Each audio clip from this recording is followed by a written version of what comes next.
Hello friends, welcome to my YouTube channel smart knowledge world. Friends, आज के video में हम सीखेंगे कि अगर हमें कभी भी ईएमआई कैलकुलेट करना है तो हम किस तरीके से करते हैं, क्या फार्मूला हम एक्सेल में यूज़ करते हैं ईएमआई को काउंट करने के लिए। जैसे कि फ्रेंड्स, कभी भी हम लोन लेते हैं कि लाइफ में, जैसे कोई भी पर्सन किसी चीज़ के लिए लोन ले रहा है, किसी को घर खरीदना है या किसी को कार परचेज करनी है, तो उस केस में अगर आप लोन लेते हैं और अगर आप कोई डाउन पेमेंट करते हैं तो क्या आपकी ईएमआई काउंट होगी, और अगर आप डाउन पेमेंट नहीं करते तो उस केस में आपकी क्या ईएमआई बनेगी। तो वही सब हम आज के वीडियो में देखेंगे, सीखेंगे कि हम किसी भी लोन पर ईएमआई को कैसे कैलकुलेट करेंगे।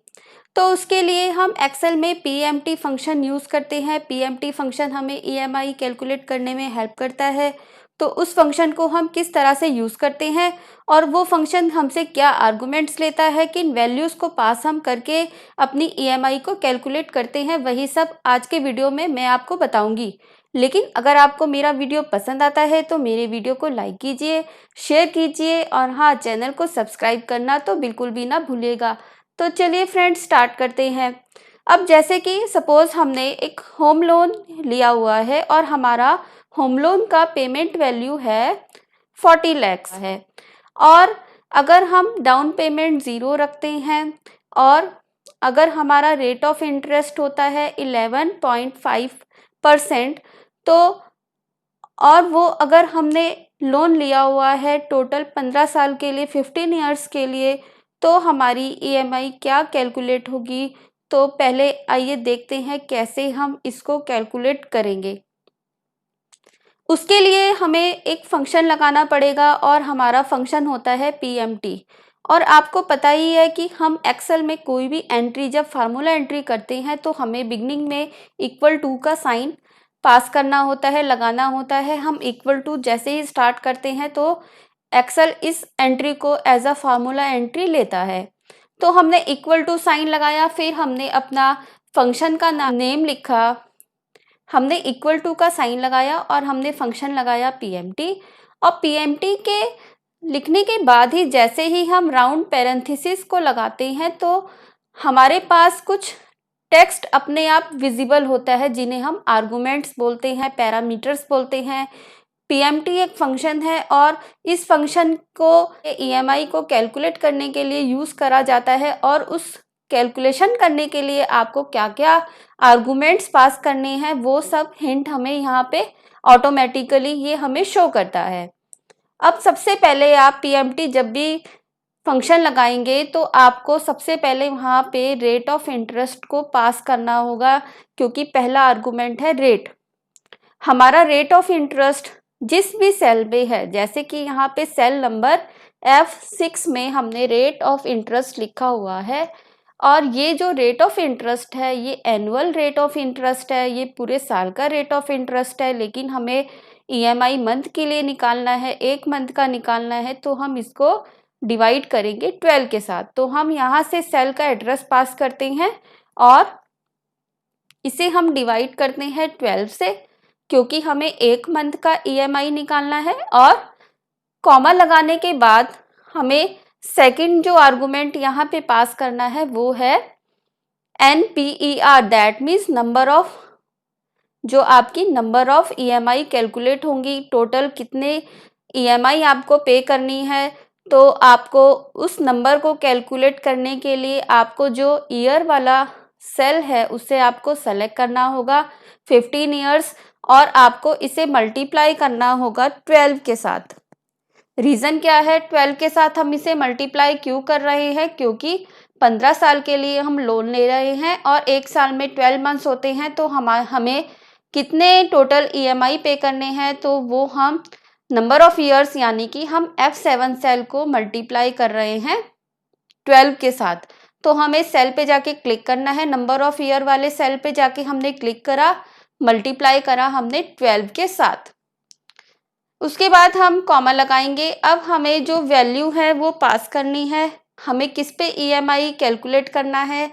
तो हमारा जो पेमेंट वैल्यू है वो पेमेंट वैल्यू हमें तीसरा आर्गुमेंट पास करना है। तो पेमेंट वैल्यू हमारी सेल नंबर F4 में है तो हमने वहाँ पे जाके क्लिक करा। अगर आपको सेल एड्रेस पढ़ने में प्रॉब्लम होती है तो आप उस सेल पे जाके क्लिक कीजिए और वो अपने आप सेल एड्रेस को ले लेता है। तो यहाँ से हमने पेमेंट वैल्यू को पास करा और हम इसमें से माइनस कर देंगे डाउन पेमेंट को। डाउन पेमेंट अभी नथिंग है, कुछ नहीं है, लेकिन अगर आप रखते हैं कोई डाउन पेमेंट तो वहाँ पे आप इस सेल का एड्रेस पास करेंगे, लेकिन आप माइनस कर देंगे जो आपकी पेमेंट वैल्यू है उसमें से आप माइनस करेंगे अपना डाउन पेमेंट वाले सेल को। तो आप उसे जाके सेलेक्ट कीजिए तो वो अपने आप सेल एड्रेस को उठा लेगा। और लिखने के बाद ये आपके 3 आर्गुमेंट्स हैं, ये आपको पास करने ही करने हैं। बाकी जो आर्गुमेंट्स हैं, जो वैल्यूज़ हैं वो ऑप्शनल है। तो यहाँ पे हमने 3 आर्गुमेंट्स लिखे। पहला आर्गुमेंट था हमारा रेट ऑफ इंटरेस्ट, जो एनुअल रेट ऑफ इंटरेस्ट था जिसको हमने 12 से डिवाइड करा। सेकंड नंबर ऑफ आर्गुमेंट था हमारा नंबर ऑफ ईएमआई जो हमें कैलकुलेट करनी है। तो हमने जो सेल नंबर था हमारा ईयर का उसको हमने मल्टीप्लाई करा 12 के साथ, क्योंकि हमें 15 साल के लिए कितने टोटल हमें ईएमआई पे करने हैं तो 15 × 12 हम करेंगे। और उसके बाद हमने जो पेमेंट वैल्यू है यानी कि हमारा पेमेंट वैल्यू सेल जो है F4 उसमें से हमें डाउन पेमेंट को माइनस कर दिया, F5 को माइनस करा और जैसे ही हमने राउंड पैरेंथेसिस को क्लोज करा, एंटर प्रेस करा तो हमारा ईएमआई आ गया है जो हमें पे करना है। वो ईएमआई आया है हमारे पास 46,727.59 पैसा। तो ये हमारा रिजल्ट आया। और जो ये ईएमआई कैलकुलेट हुई है, ये कैलकुलेट हुई है ईएमआई अगर आप मंथ के एंड में पे करते हैं, यानी कि वो किस्त जो आप मंथ के एंड में देंगे वो क्या किस्त होगी, वो किस्त आपकी होगी 46,727 रुपये और 59 पैसे। लेकिन फ्रेंड्स अगर आपको मंथ के बिगनिंग में आपको किस्त देना है, आप ईएमआई बिगनिंग में देना चाहते हैं तो उससे भी अमाउंट पे फ़र्क पड़ेगा। वो अमाउंट क्या होगा तो उसको कैलकुलेट करने के लिए आते हैं हम इस सेल पर। अब हम जब यहाँ पे उस ईएमआई को कैलकुलेट करेंगे, अगर हम सपोज हम मंथ के एंड में किस्त को ना देके अगर हम मंथ के बिगनिंग में किस्त को पे करते हैं तो उससे हमारे अमाउंट पे क्या फ़र्क पड़ेगा, तो उसको देखने के लिए हम फिर से पीएमटी फंक्शन लगाएंगे। लेकिन यहाँ पे हमें एक एक्स्ट्रा आर्गूमेंट पास करना होगा। वो कहाँ पे पास करना होता है तो देखते हैं कैसे हम इसको लिखेंगे। तो इसको कैलकुलेट करने के लिए, बिगनिंग में कैलकुलेट करने के लिए आप फिर से सेम फंक्शन अप्लाई करेंगे पीएमटी। राउंड पैरेंथेसिस हमने ओपन करा और हमें पहला जो आर्गुमेंट देना है पता ही है आपको। पहला पैरामीटर हो गया हमारा rate of interest divided by 12, क्योंकि आपको एक मंथ का निकालना है, ये पूरे साल का रेट ऑफ इंटरेस्ट है, comma number of year into 12, total कितने पेमेंट हमें करने हैं। तो टोटल ईयर्स को हमने 12 से इंटू कर दिया। Third argument payment value, payment value cell हमने सेलेक्ट करा माइनस, फिर हमने डाउन पेमेंट को सेलेक्ट करा, कॉमा ये तीसरा आर्गुमेंट था। फोर्थ आर्गुमेंट फ्यूचर वैल्यू, ये ऑप्शनल आर्गुमेंट है, आप यहाँ पे 0 को पास कीजिए। और जो लास्ट आर्गुमेंट है आपको साइड में दिखाई दे रहा है, आपका लास्ट आर्गुमेंट होता है अगर हम यहाँ पे 0 रखते हैं तो end of the period, end of the period that means अगर आप मंथ के एंड में किस्त को देते हैं तो क्या पेमेंट होगा, जो हम ऑलरेडी निकाल चुके हैं क्योंकि बाय डिफ़ॉल्ट 0 होता है। यहाँ पर हमने कोई भी 0 वैल्यू पास नहीं करी थी तो बाय डिफ़ॉल्ट अपने आप एंड ऑफ मंथ इसने कैलकुलेट करा। लेकिन अगर हमें बिगनिंग में निकालना है तो हमें लास्ट आर्गुमेंट रखना है 1, जो कि हमें ये शो कर रहा है कि 1 क्या करता है, बिगनिंग ऑफ द पीरियड का ईएमआई आपको शो करता है। तो हम क्या करते हैं, हम यहाँ पे फिफ्थ आर्गुमेंट, पहला आर्गुमेंट, सेकंड आर्गुमेंट, तीसरा, चौथा और पांचवा, यानी कि हम यहाँ पे फिफ्थ नंबर पे हम वैल्यू पास करते हैं 1, जो कि हमें बिगनिंग ऑफ द पीरियड किस्त को शो करके दिखाएगा। तो ये डिफरेंस अगर हम beginning of the month EMI को देते हैं तो हमें ये ईएमआई पे करना होगा और वो क्या होगा 46,284 रुपये और 4 पैसे। यानी 46,284.4 पैसा। और अगर आप एंड ऑफ द मंथ पे करते हैं तो आपको 46,727.59 पैसा पे करना होगा। तो ये डिफरेंस आता है, अगर हम बिगनिंग में पे करते हैं तो हमें ये अमाउंट पे करना है, लेकिन अगर एंड ऑफ द मंथ अगर हमें पेमेंट करना है किस्त का तो हमें ये पेमेंट करना होगा। तो यानी कि अगर हम बिगनिंग में पे करते हैं तो उससे हमारा अमाउंट कम आएगा। तो ये हुआ होम लोन पे कैलकुलेशन। अगर इसी तरह से अगर हमें कार लोन का पेमेंट कैलकुलेट करना है ईएमआई के लिए, और अगर हम उसमें डाउन पेमेंट कुछ देते हैं तो क्या हमारे पास ईएमआई कैलकुलेट होगा, तो वही हम देखते हैं इस शीट पर। तो हमारे पास एक कार लोन है और सपोज हमने वहां पे 2 लाख का डाउन पेमेंट करा है। हमारे पास 12,50,000 का कार लोन है जिसमें हमने 2 लाख डाउन पेमेंट कर दिया। इंटरेस्ट रेट है हमारा 9.25% और टोटल साल जो हमने पीरियड लिया है, यानी कि हमने जो टोटल लोन लिया है 5 ईयर्स के लिए, तो उस केस में हमारा बिगनिंग ऑफ मंथ ईएमआई क्या होगा और एंड ऑफ द मंथ क्या होगा। तो देखते हैं कैसे हम इसको कैलकुलेट करेंगे। तो हम पहले कैलकुलेट करते हैं एंड ऑफ द मंथ। तो हम इस बार फंक्शन को यूज करते हैं, फार्मूलाज में जाके हम फार्मूलाज में गए, हमने इंसर्ट फंक्शन पे क्लिक करा और हम किस फंक्शन को सर्च करेंगे, पीएमटी को। हमने लिखा पीएमटी और गो करते ही हमारा फंक्शन आ गया है और इसको हम ओके करते हैं। तो ये हमारे पास डायलॉग बॉक्स आया जिसमें हमें ये वैल्यूज पास करनी है, ये पैरामीटर्स हमें देने हैं। तो फर्स्ट पैरामीटर आपको मैंने बताया था rate of interest. Rate of interest की रेंज को देने के लिए आप इस बॉक्स पे आइए। जैसे ही आप यहाँ पे आएंगे अपने आप सेल नंबर सिलेक्ट करेगा, उसको आप डिवाइड कर देंगे 12 से। नंबर ऑफ टोटल पेमेंट्स कितने आपको देने हैं, तो उसके लिए आप ईयर वाले सेल को सेलेक्ट करेंगे। यहाँ पर आके अपने आप सेल नंबर उसने वहां पे ले लिया और आप उसको मल्टीप्लाई करेंगे 12 के साथ, और पेमेंट वैल्यू जो है आपकी, ये वाला सेल माइनस हो जाएगा किस सेल से, डाउन पेमेंट वाले सेल से। और ये आर्गुमेंट आपको मैंने बताया था ऑप्शनल है, अगर आप नहीं देंगे तो अगर आप ये वाला आर्गुमेंट 0 रखते हैं या फिर नहीं देते हैं तो भी बाय डिफॉल्ट 0 लेगा। 0 means end of the month क्या पेमेंट होगा।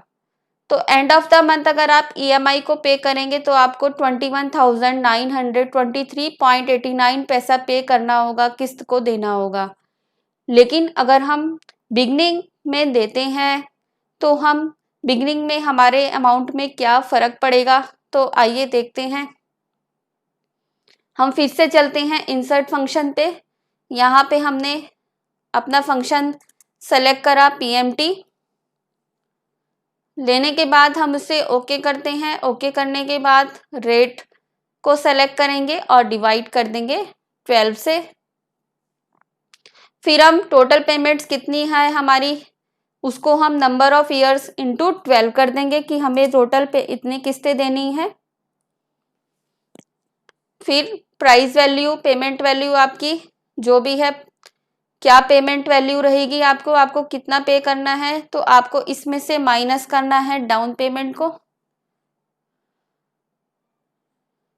इसके बाद ये आर्गुमेंट आपका ऑप्शनल है, यहाँ पे आप 0 पास कर दीजिए। लेकिन जो लास्ट आर्गुमेंट होता है टाइप, यहाँ पे ये दिखा भी रहा है कि type is a logical value, payment at the beginning of period is equal to 1। अगर आपको बिगनिंग ऑफ पीरियड चेक करना है, मंथ के शुरू में ही किस्त देनी है, तो ये आर्गुमेंट आपको यहाँ 1 सेट करना होगा। लेकिन अगर आप payment at the end of the period देखना चाहते हैं, आप देखना चाहते हैं कि अगर हम मंथ के एंड में पेमेंट करें तो हमें कितना पेमेंट करना होगा, तो उसके लिए आप 0 देंगे। अगर आप नहीं भी देंगे तो वो 0 काउंट करेगा। लेकिन हम बिगनिंग में देखना चाहते हैं, एंड का तो हम निकाल ही चुके हैं, तो हम यहाँ पे पास कर देंगे 1। तो जैसे ही हमने वहाँ पे 1 को पास किया वैल्यू को, तो हमें रिजल्ट में मिला है 21,756.19 पैसा, यानी 21,756 रुपये और 19 पैसे हमें जो है बिगनिंग में देने पड़ेंगे। अगर हम महीने के शुरू में ये किस्त देते हैं तो हमें ये पैसे देने पड़ेंगे, और अगर हम मंथ के लास्ट में ईएमआई देना चाहते हैं, किस्त देना चाहते हैं, तो हमारे जो है मनी जो है हमें ये पेमेंट जो है हमें करना पड़ेगा। तो इतना फ़र्क है अगर आप शुरू में देते हैं और अगर आप मंथ के आखिरी में पेमेंट को करते हैं। तो इस तरह से हमने पीएमटी फंक्शन को लगाना सीखा, और हमने देखा कि अगर हम लास्ट आर्गुमेंट की वैल्यू 0 रखते हैं तो हमें एंड ऑफ द मंथ दिखाता है कि किस्त एंड ऑफ द मंथ क्या होगा। अगर आप 0 को पास नहीं भी करते, जैसे सपोज आपने यहाँ पे 3 ही आर्गुमेंट दिए हैं और आपने चौथा आर्गुमेंट जो ऑप्शनल होता है वो छोड़ दिया और लास्ट आर्गुमेंट भी नहीं लिखा, तो बाय डिफ़ॉल्ट ये एंड ऑफ द मंथ आपको शो करेगा। तो अगर आप देखना चाहते हैं कि बिगनिंग ऑफ द मंथ क्या पेमेंट है, तो आपको वहाँ पे 1 को पास करना ही पड़ेगा। और हमने यहाँ पे जैसे ही वैल्यू 1 पास की, हमने फंक्शन को बंद करा और एंटर करा, तो हमें ये फ़र्क दिखाई दिया। हमारा जो बिगनिंग ऑफ मंथ का किस्त आएगा हमेशा वो कम आएगा एंड ऑफ द मंथ से।